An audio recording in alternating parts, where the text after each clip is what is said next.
ایک بہت اچھی بات کہتے ہیں، جیسے میں اپنے الفاظ میں اگر کہوں کہ ایسا محسوس ہوتا ہے کہ پروردگار عالم نے ماہ رجب کو وارم اپ میچز کے طور پر رکھا ہوا ہے، ماہ رجب اور ماہ شعبان کو نیٹ پریکٹس کے لیے رکھا ہوا ہے، تاکہ ماہ رجب اور شعبان کے اندر نیٹ پریکٹس کر کے وارم اپ میچ کھیل کر اب اس کے بعد اگر اگلے میچز کھیل لیں اور جیت جائیں تو کپ اپنا ہو جائے گا۔ تو وہ کپ اپنا ہوگا کہ نہیں ہوگا، لیکن یہ والا کپ تو بہرحال انشاءاللہ اپنا ہو جائے گا۔ پروردگار عالم نے رجب اور شعبان کو اسی انداز سے رکھا ہوا ہے کہ ماہ رجب ہے، ماہ شعبان ہے، انسان اس میں آمادہ ہو جائے کہ جس طریقے سے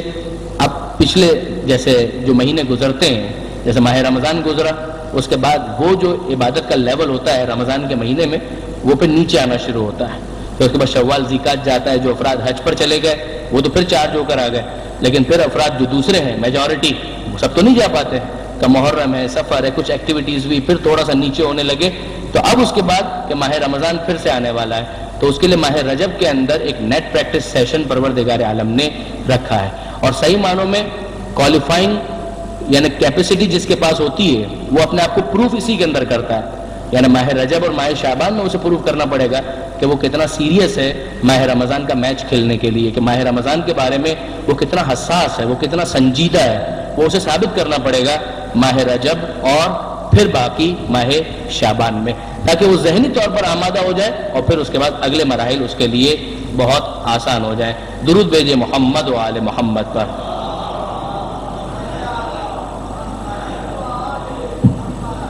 اب یہ ماہ رجب کے حوالے سے ایک بہت اہم چیز جو ہمارے سامنے آتی ہے،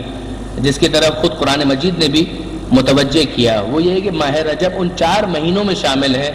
جسے محترم مہینے کہا گیا، یعنی یہ 4 مہینے وہ ہیں کہ جسے ایون اسلام کے آنے سے پہلے کفار بھی محترم مانتے تھے۔ دیکھیے ایک لیونر کیلنڈر یا قمری جو کیلنڈر ہمارا ہے، وہ کیلنڈر اپنی جگہ پر 12 مہینوں پر مشتمل ہے، پھر اس کا آغاز کہاں سے مانا جائے وہ ایک الگ بحث ہے، مثلا عام الفیل مانا جائے یا بعثت کے حوالے سے کاؤنٹ کیا جائے یا ہجرت کے حوالے سے کاؤنٹ کیا جائے، وہ ایک الگ بحث ہے، لیکن جو 12 مہینے ہیں وہ 12 مہینے ہیں، تو وہ پہلے بھی 12 مہینے تھے۔ جس زمانے میں پیغمبر اکرم نے ابھی اعلان رسالت نہیں کیا تھا، اس وقت بھی یہ محرم، صفر، ربیع الاول، ربیع الثانی الی ذی الحج اسی طریقے سے ان 12 مہینوں کو کاؤنٹ کیا جاتا تھا، اور اس میں بھی 4 مہینوں کو محترم مانا جاتا تھا کہ یہ 4 مہینے محترم ہیں۔ ان 4 مہینوں میں ایون ماہ رمضان شامل نہیں ہے۔ ماہ رمضان اپنی تمام تر عظمتوں کے باوجود، اپنی تمام تر جلالتوں کے باوجود، مگر ماہ رمضان اس میں شامل نہیں ہے، اس میں ماہ رجب شامل ہے۔ ماہ رجب، ماہ ذیقعدہ، ماہ ذی الحجہ اور ماہ محرم، کہ یہ 4 مہینے وہ ہیں کہ جنہیں محترم مہینے مانا گیا، کہ اس میں وہ لوگ بھی ایون جاہل عرب بھی جنگ و جدال سے پرہیز کرتے تھے، وہ کہتے تھے کہ نہیں، جنگ و جدال ان 4 مہینوں کے اندر ہمیں نہیں کرنا، اس کے اندر ہم تلوار نہیں اٹھائیں گے، اور اس احترام کو ایون مسلمانوں نے اسلام کے آنے کے بعد خدا کے حکم سے باقی رکھا تھا۔ البتہ احمقانہ نہیں، یعنی واقعاً عاقلانہ، کہ اگر کوئی تم پر حملہ کرے تو تم اپنا دفاع کر سکتے ہو، لیکن اگر تم خود اپنے طور پر جہاد ابتدائی اگر اس کا جواز بھی ہو تو بھی ان 4 مہینوں کے اندر تلوار نہیں کھینچی جائے گی، ان 4 مہینوں میں جنگ نہیں کی جائے گی۔ البتہ اگر آپ کو یاد ہو جو کچھ سالوں پہلے حزب اللہ کی جنگ ہوئی تھی، وہ بھی رجب کے مہینے میں ہوئی تھی، وہ بھی رجب کے مہینوں میں ہوئی تھی، تو اس موقع پر بھی ہم نے یہ گزارش کی تھی ایک ٹی وی چینل کے اوپر ہی کہ اگر یہ ذہن کے اندر آ جائے کہ رجب کا مہینہ جو ہے وہ تو محترم مہینہ ہے، تو اس میں جنگ کیسے ہو رہی ہے؟ کہ جنگ مسلط کی گئی ہے، جنگ خود سے نہیں کی جا رہی ہے، جنگ مسلط کی گئی ہے، حملہ غاصب کی طرف سے، حملہ جارے کی طرف سے، حملہ سامراج کی طرف سے ہوا ہے، تو دفاع نہ کرنے کا حکم نہیں دیا گیا ہے، دفاع عاقلانہ ہے، دفاع لاجیکل ہے کہ دفاع تو بہرحال کیا جائے گا، لیکن اگر خود سے حملہ کرنے کا واقعاً جینون ریزن بھی موجود ہو تب بھی تلوار کو روکا جائے گا، جنگ کا اعلان نہیں کیا جائے گا، جہاد کا اعلان اور قتال کا اعلان نہیں کیا جائے گا۔ یہ وہ حکم اسلامی ہے کہ جسے اسلام نے ان جاہل عربوں کی کچھ اچھی چیزوں کو اسلام نے مینٹین کیا۔ کیا ٹھیک ہے؟ جو اچھی چیز ہے تو ٹھیک ہے، ہمیں انسان سے کوئی اناد نہیں ہے، اگر کوئی اچھی چیز ہے تو اس کو باقی رکھا جا سکتا ہے، لہذا اس کو اسلام نے مینٹین کیا۔ یہ 4 مہینوں میں، رجب میں بھی، ذی القعدہ میں بھی، ذی الحجہ کے اندر اور محرم میں، جیسے کہ میں نے گزارش کی کہ ایون ماہ رمضان بھی اس کے اندر شامل نہیں ہوتا۔ پھر اس کے بعد بات آتی ہے نسبت کی، یعنی عجیب ہے کہ ماہ رجب، ماہ شعبان اور ماہ رمضان، اس میں آپ نے ماہ رمضان کے لیے یقیناً سنا ہوگا کہ شہر اللہ، عربی کے اندر شہر کہتے ہیں مہینے کو، کہ شہر اللہ یعنی یہ اللہ کا مہینہ ہے۔ شعبان کا مہینہ کہا کہ یہ پیغمبر اکرم کا مہینہ ہے، اور رجب کا مہینہ کہا کہ یہ اہل بیت کا مہینہ ہے۔ تو اہل بیت کا مہینہ رجب کا، شعبان کا رسول خدا کا مہینہ، اور پھر ماہ رمضان یہ اللہ کا مہینہ۔ یعنی یہ سیکوینس بھی کتنا لاجیکل لگتا ہے کہ رجب کے بعد شعبان آتا ہے، رجب کو کراس کیے بغیر شعبان نہیں آئے گا، اور شعبان کو کراس کیے بغیر رمضان نہیں آئے گا۔ تو جس طریقے سے رجب کو کراس کیے بغیر شعبان تک نہیں جا سکتے، اور شعبان کو کراس کیے بغیر ماہ رمضان تک نہیں جا سکتے، کہ اسی طریقے سے اہل بیت تک پہنچے بغیر پیغمبر اکرم تک نہیں پہنچ سکتے، اور پیغمبر اکرم تک پہنچے بغیر خدا تک نہیں پہنچ سکتے۔ یہ وہ ایک بنیادی کانسیپٹ کہ پروردگار عالم کا، وہ اپنی جگہ پر، لیکن وہ معرفت کی کچھ گہرائی، حق کے معرفت تو ادا ہونا ناممکن ہے، لیکن وہ جو بنیادی جو انسان کے ذہن میں کانسیپٹ ہے، اس کانسیپٹ کو جو ڈیولپ کرنے والی بات ہے وہ کہاں سے ہوگی؟ کہ وہ اہل بیت کے ذریعے سے، اہل بیت سے پیغمبر اکرم، پیغمبر اکرم سے پھر خدا، کہ یہ ایک سیکوینس اور یہ آرڈر بنے گا۔ اچھا، یہاں پر ایک اور روایت بھی ہے، یہ تو ایک روایت کہ جس کے مطابق کہ ماہ رجب کے اہل بیت کا مہینہ، کہ ماہ شعبان کا وہ پیغمبر اکرم کا مہینہ، اور ماہ رمضان کا کہ یہ خدا کا مہینہ۔ ایک اور روایت ہے جس کے مطابق کہ رجب خدا کا مہینہ، رجب خدا کا مہینہ، شعبان کا وہ پیغمبر کا مہینہ، وہ اسی طریقے سے، اور پھر اس کے بعد ماہ رمضان کا یہ امت کا مہینہ ہے، یہ امت کا مہینہ ہے۔ ماہ رجب کا اللہ کا مہینہ، شعبان کا اللہ کے رسول کا مہینہ، اور پھر ماہ رمضان امت کا مہینہ۔ آپ یوں شروع کریں یا یوں شروع کریں، کوئی خاص فرق پڑے گا نہیں۔ ماہ رمضان اللہ کا مہینہ اور امت کا مہینہ، شعبان پیغمبر اکرم کا مہینہ، اور ماہ رجب کا اہل بیت کا بھی مہینہ ہے اور پروردگار عالم کا بھی مہینہ ہے۔ یعنی نسبت دونوں کی طرف ہے، دونوں طرف یہ نسبت دی گئی، آل محمد کا مہینہ اور اسی طریقے سے پروردگار عالم کا مہینہ، کہ گویا اتحاد ہے۔ ایسا نہیں ہے کہ یہ راستہ کسی اور طرف لے جائے گا، یہ راستہ خدا ہی کی طرف لے کر جائے گا۔ یعنی ان دونوں نسبتوں کو اگر ہم جمع کریں کہ اہل بیت کی طرف بھی نسبت دی گئی اور خدا کی طرف بھی نسبت دی گئی، مگر یہ نسبتیں خود بتاتی ہیں کہ یہ مہینہ کتنا امپورٹنٹ ہے، کہ اسے ایک طرف اہل بیت سے منسوب کیا جا رہا ہے اور دوسری طرف خود خدا سے اس مہینے کو منسوب کیا جا رہا ہے۔ اس کے بعد اگر ہم فقط مناسبتیں گننا شروع کریں کہ اس مہینے میں مناسبتیں کتنی ہیں، شاید کسی اور مہینے کے اندر شاید اتنی مناسبتیں آپ کو نظر نہیں آئیں گی کہ جتنی اس ایک مہینے کے اندر آپ کو مناسبتیں نظر آئیں گی، اور مختلف ڈائمنشنز ہیں۔ کچھ ولادت کی تاریخیں ہیں، کچھ شہادت کی تاریخیں ہیں، کچھ دشمنوں کی ہلاکت کی تاریخیں ہیں، کچھ فتوحات کی تاریخیں ہیں، کچھ جنگیں ہیں کہ جو فتح ہوئی ہیں اسی مہینے کے اندر۔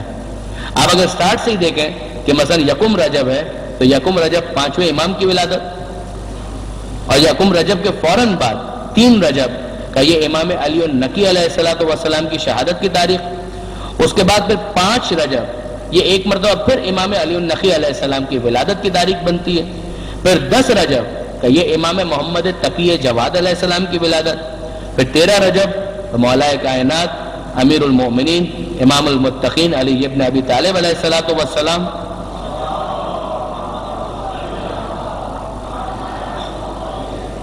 یہ مولا کی ولادت بنتی ہے۔ 7 رجب جو ہم نے مس کر دی، البتہ وہ 7 رجب ایک قول کے مطابق حضرت ابو الفضل عباس کی ولادت کی تاریخ، زیادہ معتبر قول بہرحال 4 شعبان کا ہے، لیکن 7 رجب کا بھی ایک قول موجود ہے۔ اس کے بعد پھر 15 رجب کے حوالے سے 2 ضعیف روایتیں، ایک ضعیف روایت ہمارے امام جناب زینب سلام اللہ علیہ، جناب زینب سلام اللہ علیہ کے حوالے سے یہ روایت بنتی ہے۔ ایک روایت بنتی ہے چھٹے امام کی شہادت کے حوالے سے کہ چھٹے امام کی شہادت 15 رجب کو ہوئی، البتہ ضعیف روایت ہے، زیادہ معتبر روایت جو ہے وہ 15 شوال اور پھر 25 شوال کی ہے، لیکن 15 شوال ہو یا 25 شوال، رجب کے مہینے کے اندر بھی ایک نسبت چھٹے امام کی شہادت کی موجود ہے، وہ 15 رجب کی۔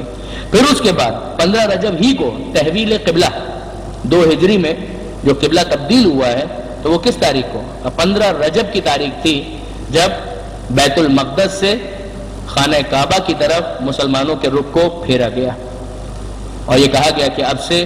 خانہ کعبہ تمہارا قبلہ قرار پایا، جہاں بھی ہو اپنا رخ مسجد الحرام کی طرف کر لو، وجوہکم شطر المسجد الحرام۔ تو وہ جو واقعہ پیش آیا کہ وہ بھی ماہ رجب کے اندر پیش آیا 15 رجب کو، اور پھر 15 رجب ہی کو دیکھیے مولا کائنات اور جناب سیدہ سلام اللہ علیہما ان دونوں کا جو نکاح ہے، درود بھیجے محمد و آل محمد کا،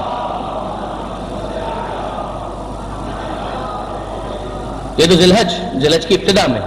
لیکن جو رخصتی ہے اس میں گیپ ہے، نکاح اور رخصتی کے درمیان گیپ ہے۔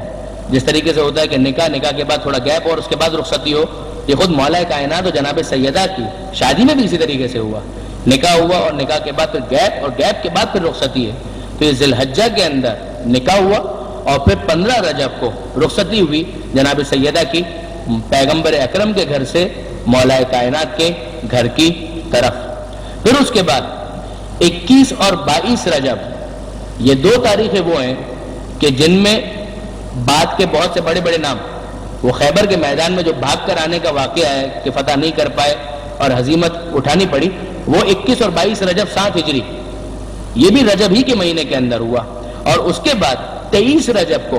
پیغمبر اکرم نے یہ اعلان کیا لَأُوتِيَنَّ الرَّایَةَ غَدًا رَجُلًا كَرَّارًا غَیْرَ فَرَّارٍ، کہ کل میں علم اس کو دوں گا جو مرد ہوگا، رجل ہوگا، کرار ہوگا، فرار نہیں ہوگا، فرار اختیار کرنے والا نہیں ہوگا، یحب اللہ ورسولہ ویحبہ اللہ ورسولہ، وہ اللہ اور اس کے رسول سے محبت کرتا ہوگا، اللہ اور اس کے رسول اس سے محبت کرتے ہوں گے، اور اس وقت تک پلٹ کر نہیں آئے گا جب تک فتح مند نہ ہو جائے۔ تو یہ واقعہ پیش آیا 23 رجب کو، اور پیغمبر اکرم نے یہ اعلان کیا کہ کل میں علم اس کو دوں گا۔ 24 رجب کو پیغمبر اکرم نے علم مولا کائنات کو دیا، اور 24 رجب 7 ہجری کو خیبر کو فتح کیا گیا۔ تو یہ بھی واقعہ جو 7 ہجری کا ہے مگر مہینہ رجب ہی کا قرار پاتا ہے۔ 22 رجب کو مرگ امیر شام، جس کی مناسبت سے بہرحال اس مناسبت سے کسی بھی مناسبت سے بہرحال وہ جو کنڈو وغیرہ کا سلسلہ بھی ہوتا ہے اور نیاز وغیرہ کا سلسلہ بھی ہوتا ہے، وہ بھی اپنی جگہ پر اگر اباحت کے ساتھ مباح کی نیت سے کیا جائے تو کوئی اشکال کوئی حرج اس کے اندر نہیں ہے۔ پھر 25 رجب 183 ہجری 7ویں امام موسی کاظم علیہ السلام کی شہادت کی تاریخ ہے۔ ہارون رشید کے زہر کے اثر سے ہمارے 7ویں امام کی شہادت ہوئی۔ پھر 26 رجب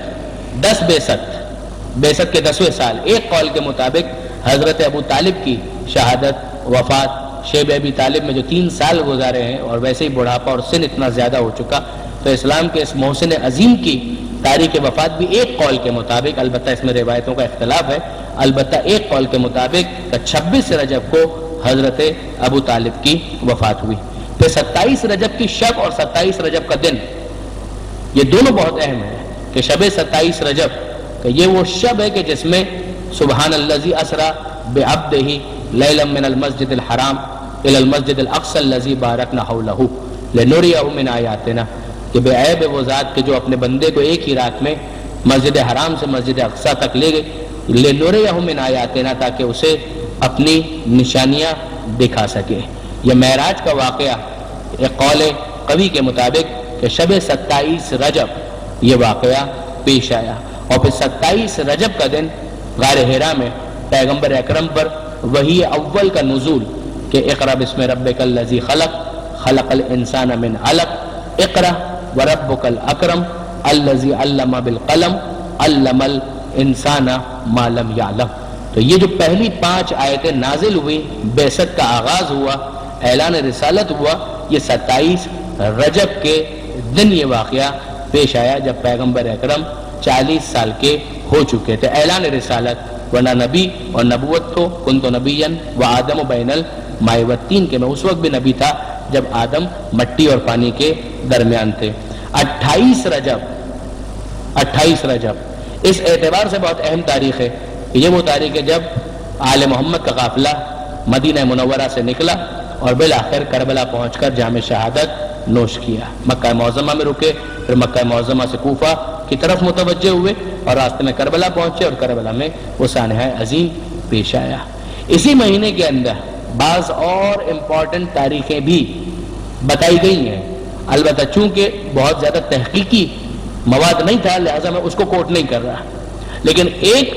شخصیت کے بارے میں تو تقریباً یقین جیسا ہے کہ وہ اسی مہینے میں پیدا ہوئے، البتہ ان کی بھی تاریخ نہیں معلوم لیکن مہینہ رجب کا تھا، اور وہ جناب علی اصغر علیہ السلام جو کربلا کے ننھے شہید کا، ان کی ولادت بھی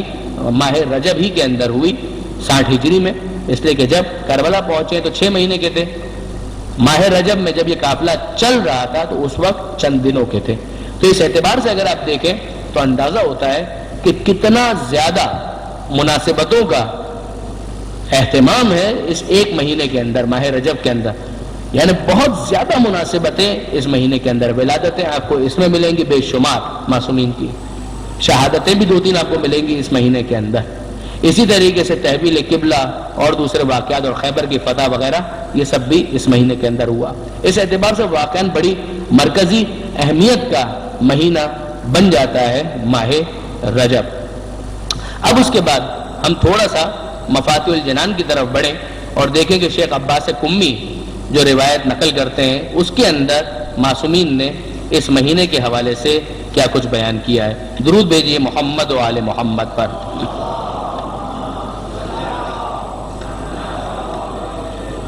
یہ بات ذہن میں رکھنے کی ہے کہ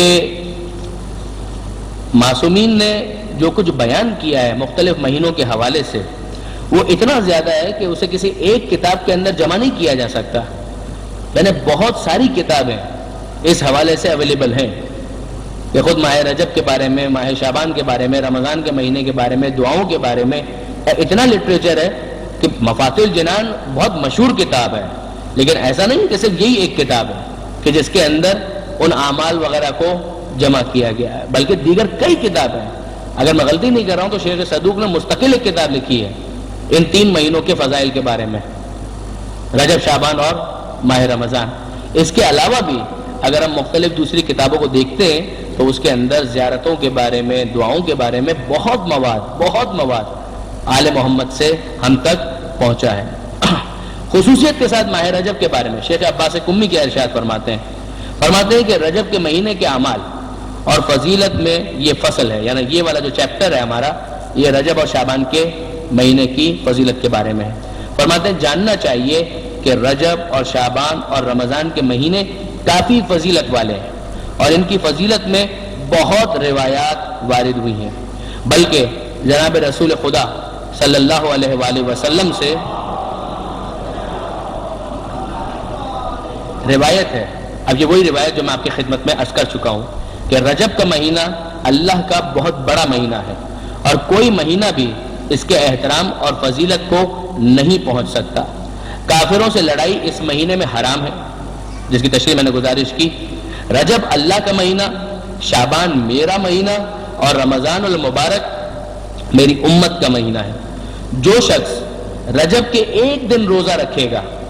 اللہ کی بہت بڑی خوشنودگی کا مستحق ہوگا۔ اب آپ دیکھیں گے کہ روزے کے حوالے سے کتنی تاکید، بار بار تاکید آئے گی، روزہ روزہ روزہ روزہ، کہ یہ ماہ رجب کا روزہ، ماہ رجب کا روزہ، اور اس کی وجہ ثواب،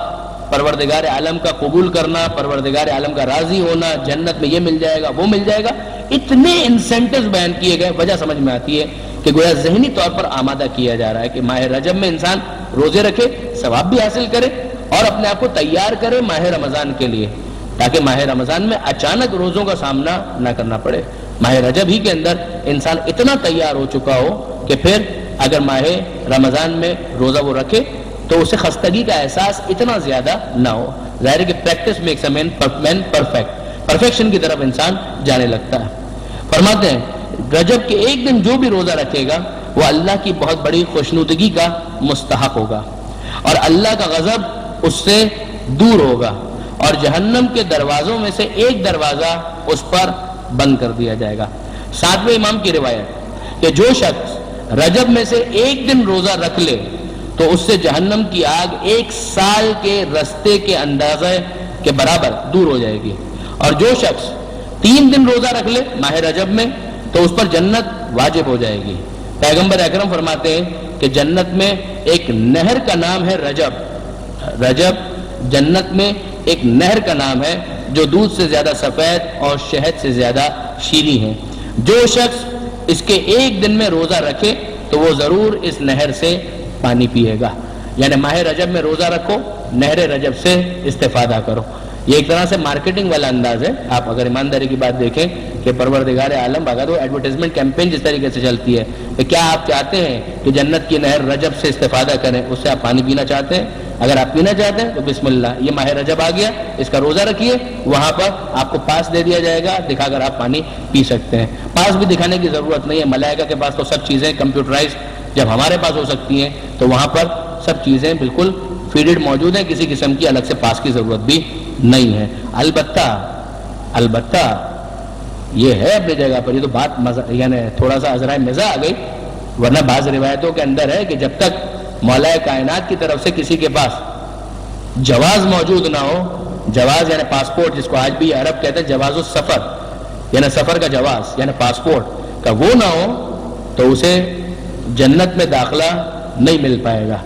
تو وہ ایک دوسرا ایک اینگل ہے جو ہمارے سامنے آتا ہے. فرماتے ہیں کہ یہ ایک نہر کا نام ہے جو دودھ سے زیادہ سفید اور شہد سے زیادہ شیریں ہے. جو شخص اس کے ایک دن میں روزہ رکھے تو وہ ضرور اس نہر سے پانی پیے گا. چھٹے امام فرماتے ہیں کہ پیغمبر اکرم نے کہا کہ رجب کا مہینہ میری امت کے لیے استغفار کا مہینہ ہے. اس مہینے میں بہت زیادہ گناہوں سے معافی مانگو کیونکہ خداوند بخشنے والا مہربان ہے. اور رجب کو اسب بھی کہتے ہیں کیونکہ اللہ کی رحمت اس مہینے میں میری امت پر زیادہ برستی ہے. اس کو بعض علماء نے سمجھاتے ہوئے یہ ارشاد فرمایا کہ جس طریقے سے ایک تو ہوتا ہے کہ کبھی آپ ڈراپر کے ذریعے سے پانی ڈالیں تو 1 قطرہ 2 قطرہ 3 قطرہ 5 قطرے 10 قطرے 15 قطرے اس طریقے سے گرے گا,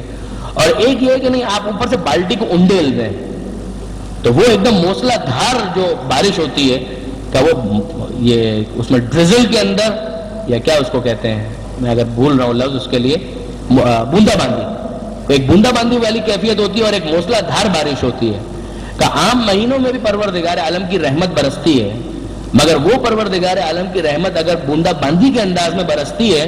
تو رجب کے مہینے میں موسلا دھار بارش کی صورت میں برستی ہے کہ جس کے بعد یعنی ہر طرف جل تھل ہو جائے کہ وہ والی کیفیت پیدا ہو جاتی ہے. فرماتے ہیں کہ اس میں میری امت پر رحمت بہت زیادہ برستی ہے. تم بہت زیادہ اس مہینے میں یہ پڑھا کرو کیا کہ استغفر اللہ و اسألہ التوبہ کا, یہ تو پہلا عمل جو اسی روایت کے اندر معصوم نے ارشاد فرمایا, استغفر اللہ و اسألہ التوبہ, کہ میں اللہ سے استغفار کرتا ہوں اور اس سے توبہ کا سوال کرتا ہوں کہ مالک میں تیری بارگاہ میں پلٹ کر آنا چاہتا ہوں. توبہ یعنی پلٹ کر آنا, کہ مالک میں تیرا بننا چاہتا ہوں اور میں تجھ سے استغفار کرتا ہوں. تو جملہ بہت سادہ ہے کہ یہ جملہ گویا ایک طرح سے مسلسل تکرار والا جملہ بن جائے, استغفر اللہ و اسألہ التوبہ, یہ والا جملہ کا بہت زیادہ یہ کہا کرو. شیخ عباس گمی آگے لکھتے ہیں کہ ابن بابوئی نے معتبر سند سے سالم سے روایت کی ہے کہ اس نے کہا کہ میں رجب کے آخر میں, رجب کے بالکل اختتام پر چھٹے امام کی خدمت میں حاضر ہوا. جب حضرت کی نظر مبارک مجھ پر پڑی تو آپ نے فرمایا, ابھی جملہ آپ دیکھیں یعنی امام کا سوال کرنا, آپ امام سوال کر رہے ہو, سوال کیا ہے, کیا تم نے اس مہینے میں روزہ رکھا؟ یعنی کہ باقاعدہ اصرار کے ساتھ یہ سوال, کیا تم نے اس مہینے میں روزہ رکھا؟ یہ ایسا ہے کہ یعنی اگر نہیں رکھا ہے تو تم نے بہت بڑی چیز مس کر دی. اگر نہ بھی کہتے امام تو سمجھ میں آ رہی تھی بات, یعنی وہ کہ کہیں بہت بڑا میلہ لگا ہو, 80-90% کوئی ڈسکاؤنٹ مل رہا ہو, 100 روپے کی چیز 10 روپے مل رہی ہو, اور آپ کو اپنا کوئی دوست نظر آئے اور آپ اس کو کہیں ارے بھائی تم وہاں گئے تھے, یا اس کو مس تو نہیں کر دیا تم نے, وہ والا جو انداز ہوتا ہے وہ انداز یہاں پر نظر آ رہا ہے. امام فرماتے ہیں کہ کیا تم نے اس مہینے میں روزہ رکھا؟ میں نے کہا نہ, قسم خدا کی فرزند رسول میں نے روزہ نہیں رکھا. امام نے فرمایا کہ تجھ سے اتنا ثواب مس ہو گیا ہے, اتنا ثواب تو نے کھو دیا ہے کہ جس کا اندازہ سوائے ذات خدا کے اور کوئی نہیں جانتا, یعنی کوئی فرشتہ بھی اس کا حساب نہیں رکھ سکتا کہ تو نے کتنا ثواب مس کر دیا. کیونکہ یہ وہ مہینہ ہے کہ جسے خدا نے دوسرے مہینوں پر فضیلت دی ہے اور اس کے احترام کو بہت بڑا قرار دیا ہے, اور اس میں روزے رکھنے والے کا احترام اپنے اوپر فرض کر دیا ہے. یہ جملہ بڑا امپورٹنٹ ہے. امام فرماتے ہیں روزہ رکھنے والے کا احترام اپنے اوپر فرض کر دیا ہے. دیکھیں ایک تو دے دینا, وہ تو آپ بھی مثلا کتا ہے، کتے کے سامنے اگر ہڈی ڈال دیں یا گوشت ڈال دیں تو وہ بھی آپ نے دے دیا، مگر اس کو احترام نہیں کہتے، اس کو احترام نہیں کہتے۔ کوئی آپ کے گھر پر آیا کرے معاف کرو بابا دیتے نا، تھوڑی دیر بیٹھ جاؤ، پھر تھوڑی دیر کے بعد آپ نے کچھ دے تو دیا، مگر اس کو احترام تو نہیں کہتے۔ ایک پروردگار عالم ہے کہ ٹھیک ہے تم مجھے قبول نہیں ہو مگر ٹھیک ہے تم کو دے دیتے ہیں، اور یہی کہ نہیں پروردگار عالم کی طرف سے احترام انسان کو حاصل ہو جائے، یہ بہت بڑی بات ہے کہ خدا رسپیکٹ کرنے لگے، خدا کی طرف سے عزت مل جائے کسی انسان کو۔ امام فرماتے ہیں کہ اگر اس مہینے میں کوئی روزہ رکھتا ہے تو پروردگار عالم اس کا احترام اپنے اوپر فرض قرار دیتا ہے۔ میں نے عرض کی اب ظاہر ہے کہ وہ بیچارہ جب سنتا ہے کہ ماہ رجب تو اب اینڈ پر آ گیا، 20-25 رجب مثلاً ہو چکی ہے اور ختم ہونے والا ہے ماہ رجب، تو اس نے کہا کہ اب میں یہ جو 3-4 دن جو بچے ہیں اس میں کچھ روزہ رکھ کے کچھ کمپنسیشن ہو سکتا ہے؟ تو اسے سوال کیا کہ اے فرزند رسول، اگر میں ان باقی ماندہ دنوں میں روزہ رکھ لوں تو اس میں روزہ داروں کے بعض ثواب پر فائز ہو جاؤں گا؟ یعنی پورا نہیں بھی ملے گا تو تھوڑا بہت کچھ ملے گا کہ نہیں ملے گا؟ تو آپ نے فرمایا کہ اے سالم، جو شخص اس کے آخر میں، یعنی دیکھیے اب تک جملے سے اندازہ یہ ہو رہا ہے کہ اب تک اگر تم نے روزہ نہیں رکھا بہت کچھ مس کر دیا۔ اب امام آخر رجب کی بات کرتے ہیں، فرماتے ہیں کہ جو آخر میں رجب کے اختتام پر ایک دن روزہ رکھے، خدا اسے سکرات موت کی سختی اور موت کے بعد والے خوف، قبر کے عذاب سے محفوظ رکھے گا۔ اور جو شخص اس کے آخر سے 2 دن روزہ رکھے، لاسٹ اینڈ سیکنڈ لاسٹ، تو پل صراط سے آسانی سے گزر جائے گا۔ اور جو شخص اس کے آخر میں سے 3 دن روزہ رکھے تو وہ قیامت کے بہت بڑے خوف اور اس دن کی سختی اور ڈر سے محفوظ رہے گا، اور اسے جہنم سے براعت عطا ہوگی، یعنی جہنم سے نجات مل جائے گی۔ پھر اس کے بعد مزید دیگر کچھ باتیں ہیں جو شیخ عباس قمی نے ارشاد فرمائی ہے۔ اب اس کے بعد ظاہر ہے کہ جب روزے کی اتنی تاکید ہے تو انسان کا دل چاہتا ہے کہ ہاں واقعاً ماہ رجب میں روزہ رکھیں، یعنی اس کا آغاز ہو جاتا ہے پہلی رجب سے ہی، یعنی الگ الگ تاکید کے ساتھ۔ مثلا حضرت نوح علیہ السلام کے بارے میں ابھی آتے ہوئے گھر سے ثواب الاعمال اور عقاب جو شیخ صدوق کی بہت مشہور کتاب ہے، اس کا اردو ترجمہ بھی ہوا، اس کے اندر اگر آپ دیکھیں رجب کے روزوں کے حوالے سے جو کچھ روایتیں شیخ نے لکھی ہیں، اس کے اندر ایک روایت یہ بھی ہے کہ حضرت نوح علیہ السلام نے جب وہ کشتی میں سوار ہو رہے تھے، کشتی چلنے والی تھی، تو رجب کا مہینہ تھا اور پہلی رجب کی تاریخ تھی، تو اس میں حضرت نوح علیہ السلام نے جتنے افراد سوار تھے ان سب سے کہا کہ آج روزہ رکھو۔ اور پھر امام کا یہ قول کہ آج اگر کسی نے روزہ رکھا تو خدا اس کے اور جہنم کے درمیان 1 سال کی مسافت کے برابر فرق ڈال دیتا ہے۔ تو بہت تاکید کہ ماہ رجب کا روزہ۔ اب جب اتنی تاکید ہم سنتے ہیں کہ ماہ رجب میں روزہ رکھنا ہے تو پھر ظاہر ہے کہ انسان میں جوش پیدا ہوتا ہے۔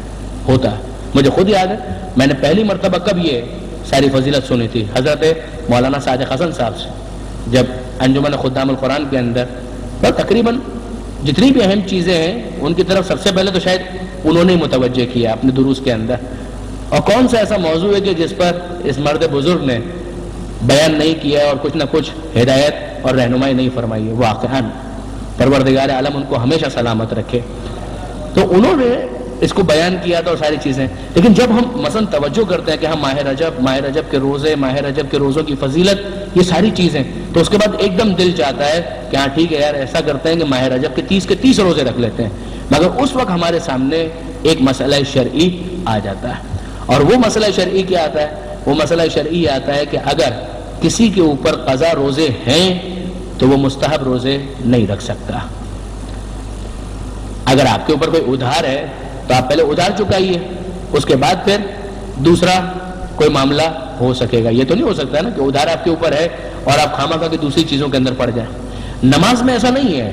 اگر نماز قضا بھی ہو تو مستحب نماز پڑھی جا سکتی ہے، لیکن روزوں میں ایسا معاملہ نہیں ہے۔ روزوں میں فقہا کا متفقہ فیصلہ ہے کہ اگر کسی کے اوپر قضا روزے ہیں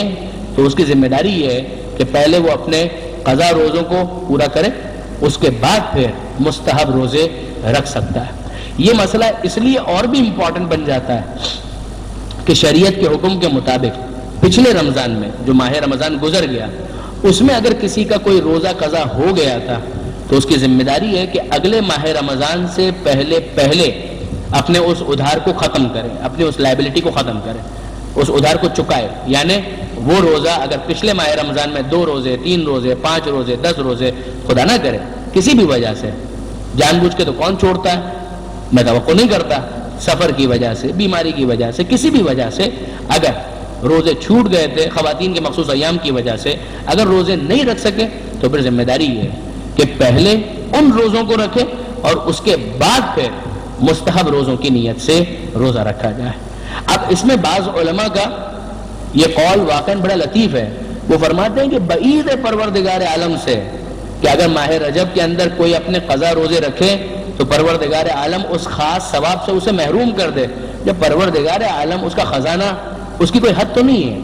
وہ تو دینا چاہتا ہے اپنے بندوں کو، تو اگر بندہ اس طرف اور تڑپ کے ساتھ کہ مالک قضا روزے ہیں میں کیا کروں لیکن اسی بہانے میں قضا روزے تو رکھ رہا ہوں، تو بعید ہے کہ پروردگار عالم اسے ماہ رجب کے مستحب روزوں کے ثواب سے محروم کرے۔ تو ایک پن دو کاج ہو جائے گا، ایک تیر سے 2 شکار، کہ قضا روزے بھی ہو گئے اور ساتھ ساتھ مستحب روزوں کا ثواب بھی انسان کو حاصل ہو گیا۔ یہ بہترین موقع ہے کہ انسان ماہ رجب کے اندر یہ دونوں کام انجام دے لے کہ قضا روزے بھی ہو گئے اور مستحب کا ثواب بھی مل گیا، البتہ نیت قضا روزے کی ہی ہوگی۔ ایک مرتبہ قضا روزے مکمل ہو جائے پھر اس کے بعد مستحب روزے رکھے جا سکتے ہیں۔ البتہ امام خمینی اور آیت اللہ خامنائی کے نزدیک تو اگر کسی قسم کا بھی کوئی روزہ ذمے پر ہے، چاہے وہ نظر کا ہو چاہے کوئی اور ہو، اس کے ہوتے ہوئے بھی پھر مستحب روزہ نہیں رکھا جا سکتا۔ لیکن آخوئی اور آغا سیستانی فرماتے ہیں کہ نہیں، صرف قضا روزہ جو رمضان کا ہے اگر وہ ہے تو پھر اس کی موجودگی میں مستحب روزہ نہیں رکھا جا سکتا، دوسرے روزے اگر ہیں تو پھر مستحب روزہ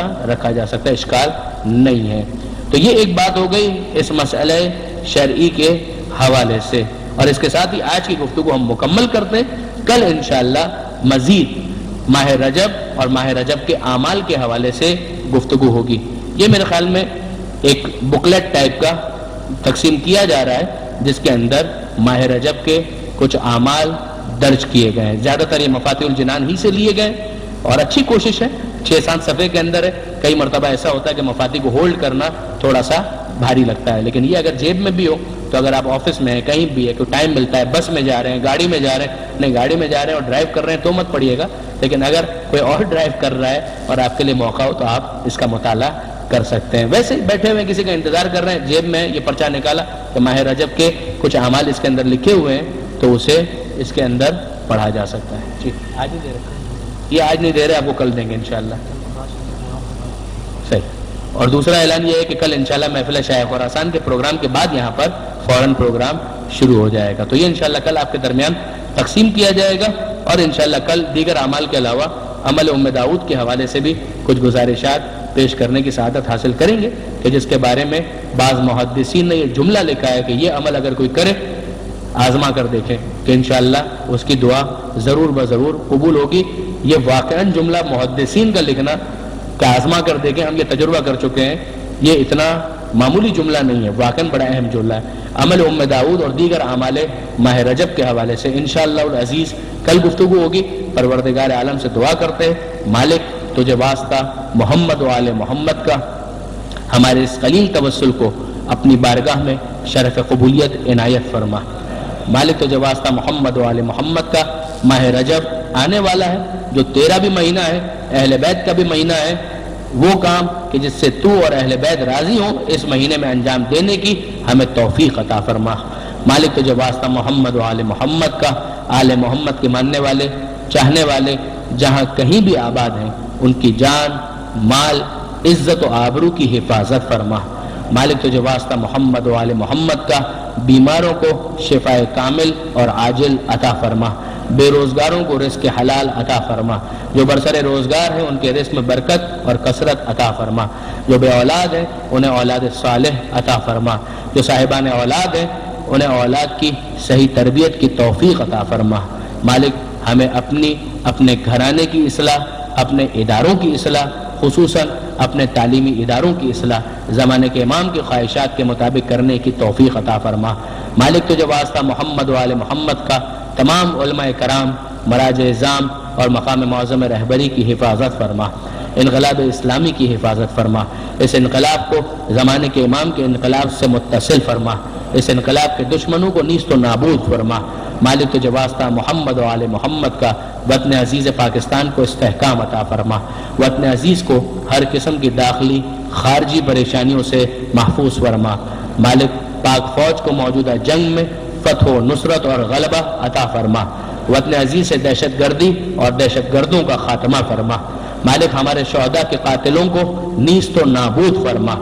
مالک ہمارے شہداء کے درجات بلند ہیں، انہیں بلند تر فرما۔ مالک پاک فوج کے شہداء کی شہادت کو اپنی بارگاہ میں قبول فرما۔ مالک تجھے واسطہ محمد و آل محمد کا ظالموں اور ظلم کے خاتمے کے لیے امام زمانہ کے ظہور میں تعجیل فرما، ہمیں ان کے آوان و انصار میں شمار فرما۔ ربنا تقبل منا انک انت السمیع العلیم وتب علینا انک انت التواب الرحیم۔ اللجن اللجن يا مولا اللجن اللجن اللجن اللجن اللجن اللجن اللجن يا صاحب السماء اللجن